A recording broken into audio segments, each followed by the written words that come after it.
E aí pessoal do oitavo, como é que vocês estão? Eu espero que bem. Vamos para mais uma aula, né? Mais uma aula sobre primeiro reinado. Dessa vez eu não vou usar slide, dessa vez eu vou fazer uma coisa diferente, graças ao Red Bull. Então espero que vocês estejam me ouvindo legal, né? E vamos começar batendo um papo sobre o primeiro reinado e espero que vocês gostem. Então, começamos pelo primeiro reinado. A gente tem visto já há alguns dias sobre como o Dom Pedro I chega ao poder de forma e impõe um governo autoritário, um governo absolutista com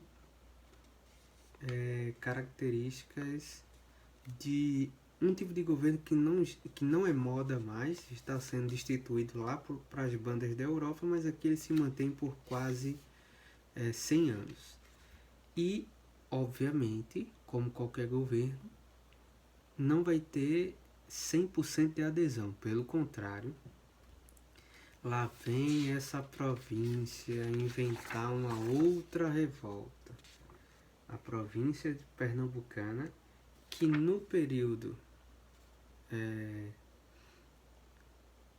antes do primeiro reinado, já tinha aí, em 1817 proclamado um país na Revolução Pernambucana, vai fazer a mesma coisa com mais províncias aderindo, que é a Confederação do Equador. Confederação porque é a união de federações do Equador, porque essas federações se localizam aí na linha do Equador, ou próximos a ela. Então, essa Confederação do Equador, ela vai começar em 2 de julho de 1824 e é um movimento de revolta, é um movimento de contestação ao poder instituído de Dom Pedro I e contava com comerciantes, produtores rurais e as camadas urbanas, no caso. Essas camadas urbanas, elas são referentes à classe média urbana, os profissionais liberais como advogados, médicos, professores, dentre outros, tá? E qual era o sentimento que unia desses diferentes grupos sociais? O republicanismo, como norteou as outras independências na América, mas tendo como uma musa inspiradora a República Norte-Americana e, óbvio, o antilusitanismo, ou seja, os portugueses que estavam de frente na política, os portugueses que concentravam os melhores cargos políticos, eles incomodavam os pernambucanos. Quer dizer, os pernambucanos viam isso como um certo incômodo, porque ser português no Brasil nesse período era a mesma coisa de ter regalias políticas, regalias essas que os brasileiros não tinham. Então, como é que se tem uma independência? O Brasil é independente de Portugal, mas os portugueses continuam tendo mais privilégios do que os brasileiros. Então, isso passou a incomodar demais os pernambucanos. E aí, inclusive, o movimento começa quando o Dom Pedro ele demite o presidente da província e coloca outro do seu agrado no lugar. E aí os pernambucanos dizem, não, esse imperador está de brincadeira. Então eles se organizam e começa um movimento de segregação, um movimento de separatista regional. Então, as ideias eram propagadas a partir de dois jornais, A Sentinela da Liberdade, de Cipriano Barata, e a Tifes Pernambucano, do grande líder, o Frei Caneca, e vamos falar dele melhor. Tá, beleza, eles defendiam a República num período em que o Brasil era um império. Eles eram anti-lusitanos, inclusive o próprio imperador era português. Os grupos totalmente diferentes e se uniram em torno dessa luta. E o que é que eles criticavam de fato? Então tá aqui, eles criticavam a atitude de Dom Pedro de dissolver a Assembleia Constituinte de 1823, porque ele não gostou da Constituição que os deputados escreveram, demitiu os deputados e escolheu 10 pessoas de sua confiança para redigir a bendita Constituição de 1824, que tinha como a grande novidade o poder moderador que dava a Dom Pedro plenos poderes. Outra coisa é a grave crise econômica devido que os principais produtos produzidos em Pernambuco estavam com seus preços em quedas devido à concorrência de outros lugares, principalmente o açúcar, mas também o algodão e outros produtos que não eram competitivos lá fora, porque outros lugares produziam mais próximos da Europa, barateando o produto deles e encarecendo o nosso. E aí, em plena crise econômica, o imperador parece não estar disponível a acudir os pernambucanos. Uma outra coisa é a queda dos preços do açúcar e outros produtos, mas também, mesmo assim, com tantos problemas, tem os altos impostos cobrados pelo Império, certo? O Império, desde seu início, ele sofre com problemas de receita, ou seja, os cofres estão vazios, e para isso, para resolver esse problema, o imperador aumenta os impostos ou cria novos impostos, enforcando ainda mais os contribuintes. Então, mas qual era o objetivo? Beleza, eles se organizaram, tem todos os motivos para que eles se rebelassem contra o imperador, mas qual era o objetivo da Confederação do Equador? Então tá aí, o fim do absolutismo e pela autonomia das províncias. Por quê? Porque apenas uma república federativa, como acontecia nos Estados Unidos, daria aos estados, que antes era chamado de províncias, a independência da capital. Por quê? Os impostos eram cobrados e levados para o Rio de Janeiro, para a sede, e como não estávamos no regime federalista, ou seja, as províncias não eram independentes, tudo que deveria ser feito deveria passar pela aprovação do imperador no Rio de Janeiro, na capital. Então acabava que as províncias, por mais próximas ou distantes do Rio de Janeiro, elas tinham que cumprir um rito de obediência às ordens que vinham do Rio de Janeiro. Enquanto no modelo norte-americano, apesar de haver uma capital, os estados eles eram independentes. Então, apesar de jurarem uma Constituição e obedecerem essa Constituição Federal, os estados eles tinham liberdade para criar leis estaduais, para criar impostos estaduais e ter essa independência tanto política quanto econômica e também fiscal. E eles defendiam isso, que as províncias tivessem independência, já que ninguém fazia nada pelas províncias distantes do sul. Um outro objetivo, obviamente, era proclamar uma república federativa, ou seja, uma república que desse liberdade às províncias, que seriam chamadas de estados, seguindo o modelo dos Estados Unidos. Uma outra coisa é a unificação das províncias nordestinas, que foi mais ou menos o que aconteceu o movimento surge em Recife, porém outros estados vão fazer parte dessa confederação do Equador. Beleza. Quais foram os resultados? Primeiro, houve de fato a proclamação da República. Pernambuco se tornou um país separado do Brasil. E essa jovem república acabou ganhando a adesão de outras províncias, como Alagoas, Paraíba, Rio Grande do Norte e Ceará. Qual é a novidade comparado à Revolução Pernambucana de 1817?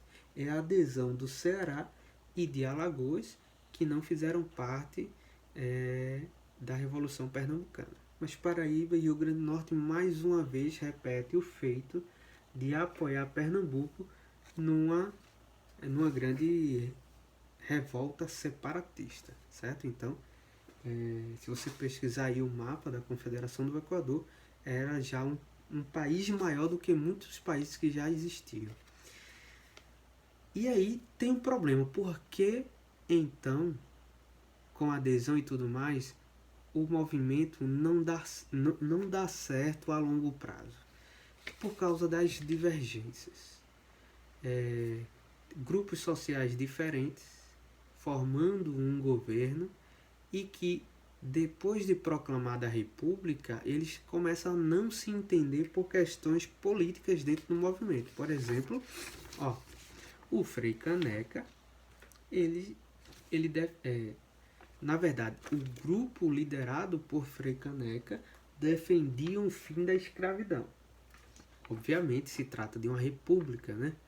Já que era aos moldes aí da República Norte-Americana, fim da república seria uma coisa bem óbvia. Porém, os latifundiários eram escravistas e, apesar de ter apoiado a independência dos estados do Nordeste, eles não queriam o fim da escravidão, porque eles sabiam que a sua produção dependia exclusivamente do trabalho escravo. Então, abolir a escravidão era um problema para eles. O que é que vai acontecer? Esses latifundiários, eles vão deixar o governo e vão começar a fazer oposição aos que governavam essa confederação do Equador, que eram republicanos e também anti-escravistas. Então, olha, o grupo que estava unido, quando consegue proclamar a república, passam a não se entender por questões outras também, mas principalmente por causa da abolição da escravidão. Então, inevitavelmente, um grupo dividido, ele é difícil de dar certo, né? Então, com a divisão do grupo, enfraqueceu a Confederação do Equador, e aí os principais líderes do movimento foram presos. Obviamente, vale ressaltar que Dom Pedro, a situação financeira já é difícil. Ele pede dinheiro emprestado para a Inglaterra para contratar mercenários, porque o Brasil ainda não tem um exército nacional. Ele vai contratar mercenários, formar uma ofensiva militar por terra e por mar, que vai ser totalmente superior ao que dispunham o governo da Confederação do Equador, que vai ser vencido facilmente. E aí eles vão ser presos.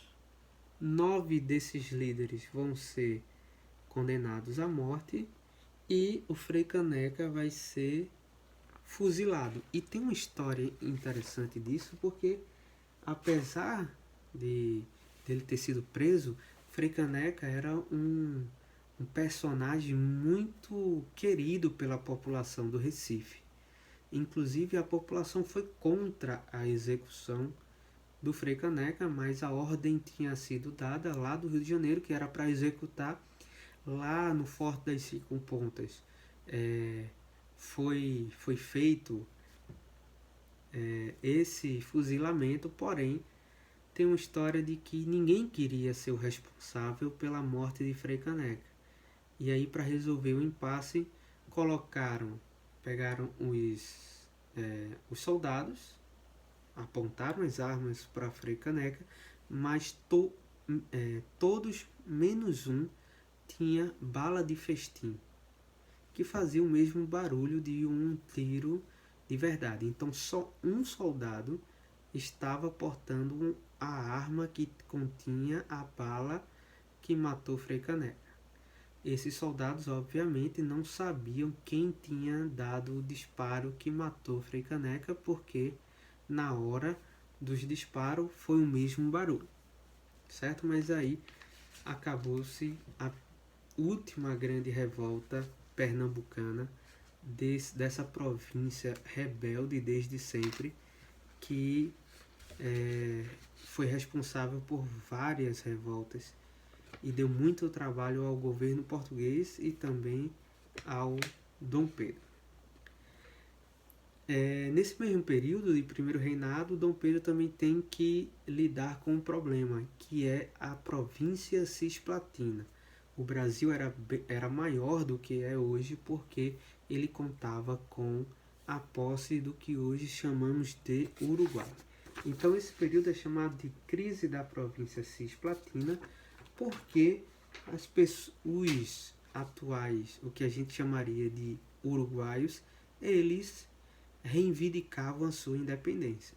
Então o Brasil já era independente, Argentina, Paraguai, Chile, a América do Sul toda era independente, e aí o Uruguai ela estava ocupada pelo Império Brasileiro, mas isso desde o tempo de Dom João.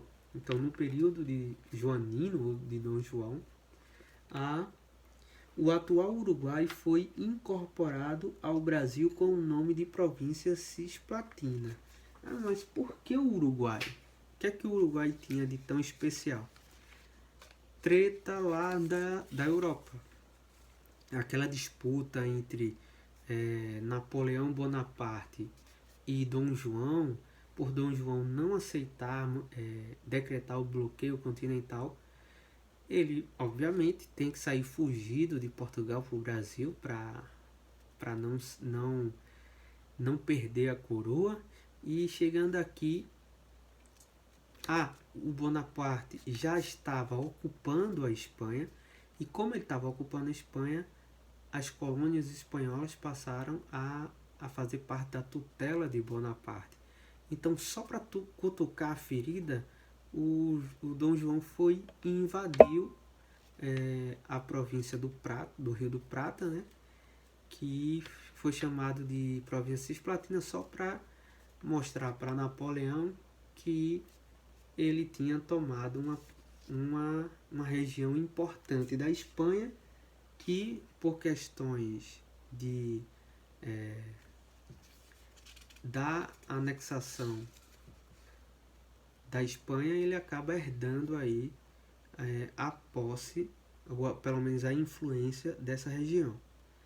Mas aí passou-se o tempo, Dom Pedro I herda a província cisplatina, mas ele vai ter que lidar com a insatisfação dos uruguaios de se manterem ocupados pelo Império Brasileiro. E isso vai levar a várias inquietações.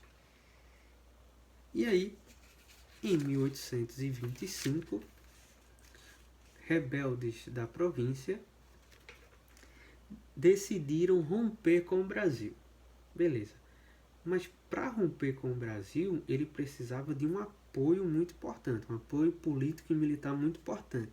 E quem é esse apoio político e militar que vai encorajar os uruguaios contra o Brasil? A Argentina. A Argentina vai se solidarizar. Esqueci agora. Ser solidário com a causa uruguaia, e aí vai ajudar o Uruguai na proclamação da sua independência, até porque se tinha um receio se o Brasil seria um império expansionista ou não, né? Então, a Argentina tinha interesse de manter o Brasil no cantinho dele. E aí vai se desenvolver uma guerra civil entre a província cisplatina com a ajuda de Buenos Aires contra o Império Brasileiro. Aí o conflito vai se desenrolar e ele só vai acabar quando quem se mete no conflito? A Inglaterra. A Inglaterra que tinha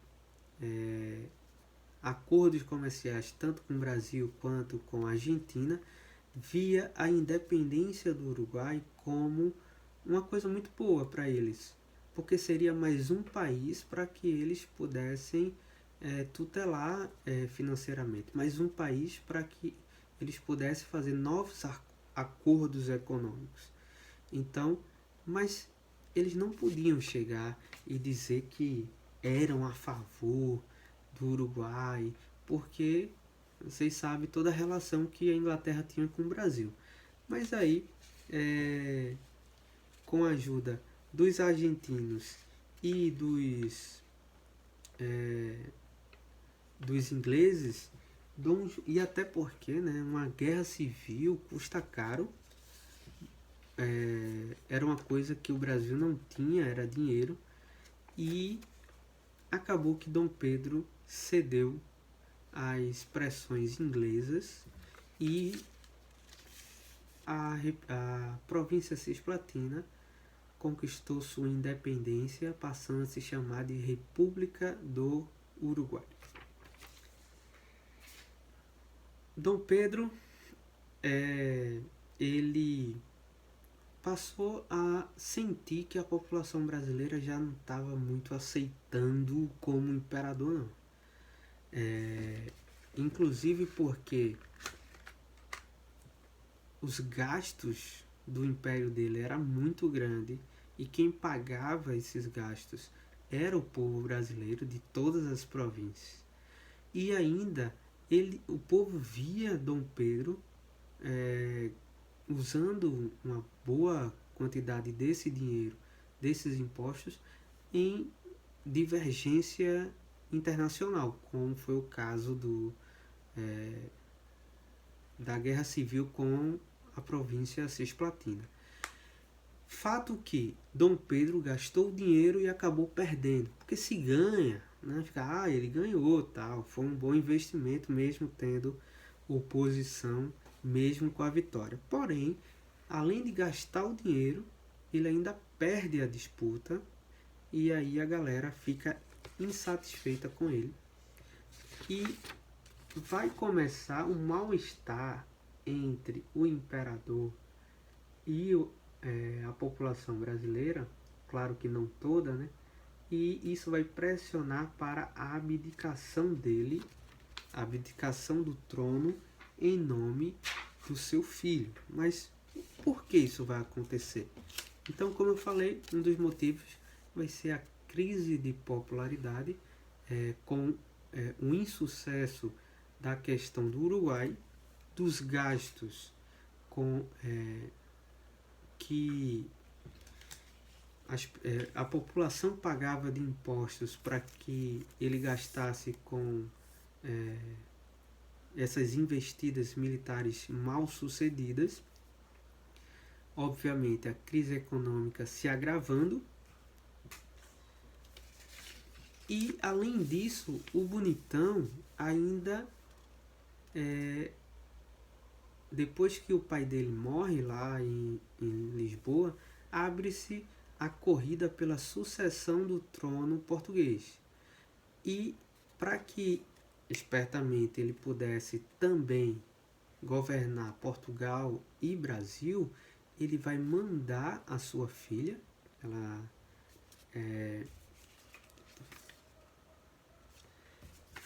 vai começar a luta pela sucessão, mas como assim luta? Para lutar tem que ter um oponente, exatamente. O traíra do irmão mais novo dele, o Dom Miguel, que com a ajuda da sua mãe, Carlota Joaquina, que deu graças a Deus do seu marido ter morrido, eles estavam separados, juntou uns nobres e deu um golpe de Estado, coroando o Dom Miguel como rei de Portugal. Isso não podia, porque Dom Miguel não era o herdeiro do trono, porque ele era o irmão mais novo. Quem deveria herdar o trono era o Dom Pedro, só que o Dom Pedro já era rei do Brasil, mas isso não impedia que ele assumisse mais de um trono. Mas aí o que é que ele faz? Ele continua aqui, reinando no Brasil, e manda a filha dele, Maria, que vai para Portugal para assumir o trono, mas é destituída do trono pelo seu tio e sua avó. E aí faz com que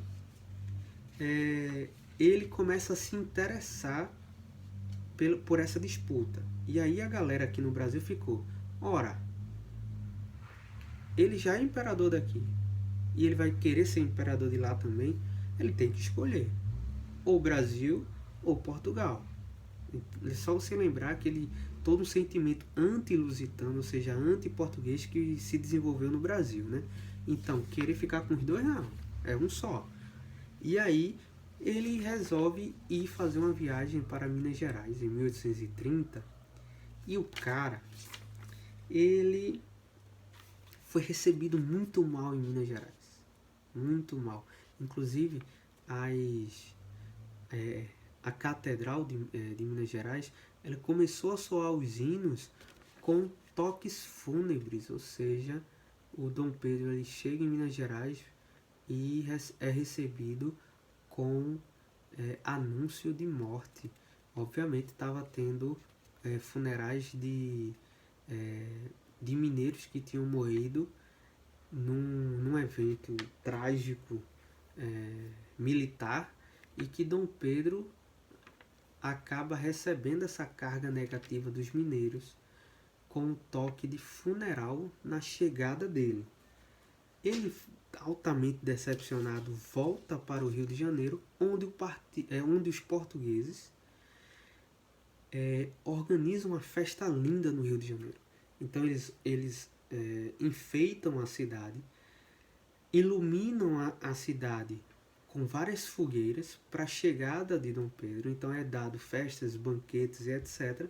Só que o povo que era contrário a ele vai ficar revoltado, vai apagar as fogueiras, e os portugueses que montaram a festa vai ficar revoltado, e os dois vão se atacar no meio da rua, como se fosse briga de torcida organizada, jogando garrafa de vidro um do outro. É conhecido como a Noite das Garrafadas. Então a galera vai se agredir na rua, uns defendendo Dom Pedro e outros fazendo oposição e estragando a festinha de recepção ao imperador. Para completar, o Dom Pedro tem uma ideia brilhante.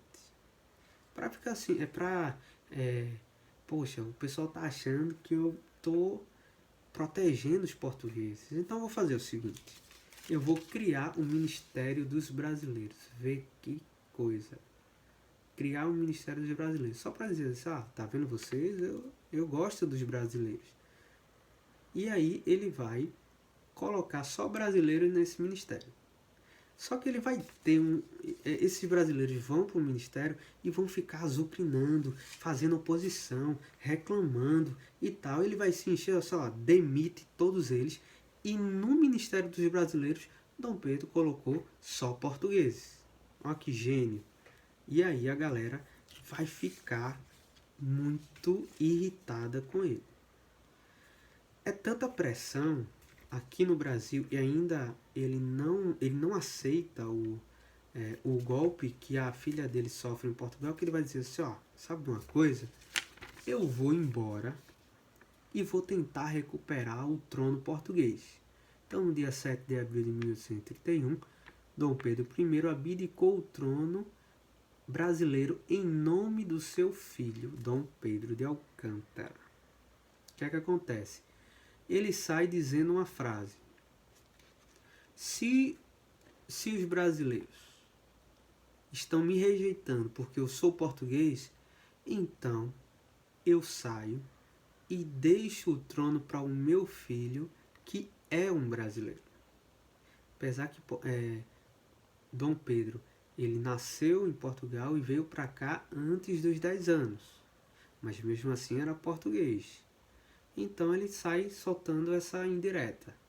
Tá bom, já que vocês estão me rejeitando porque eu sou português, eu vou embora e deixo o meu filho, que é brasileiro, para governar. Mas tem uma questão, o guri tinha 5 anos de idade. E aí, por conta disso, o Dom Pedro vai deixar no lugar regentes, que são pessoas da confiança dele, que vão governar o Brasil enquanto Dom Pedro II não alcança a maioridade, certo? Então ele precisava ter 18 anos para ser coroado rei e ele tinha 5 anos. Então, dos 5 aos 18, o Brasil deveria ser governado por uma junta de regentes que vão governar o Brasil em nome de Dom Pedro II, que tinha 5 aninhos ainda. Então olha aí, você que tem o quê? 13 anos, 14, e que não tem nada na vida ainda, pois é, Dom Pedro II, 5 anos, já era um quase imperador, né? Pois é. Então é isso, gente. A abdicação de Dom Pedro. Espero que vocês tenham gostado. Assistam essa aula de novo e aproveitem e façam a atividade de vocês. Tchau, até a próxima aula.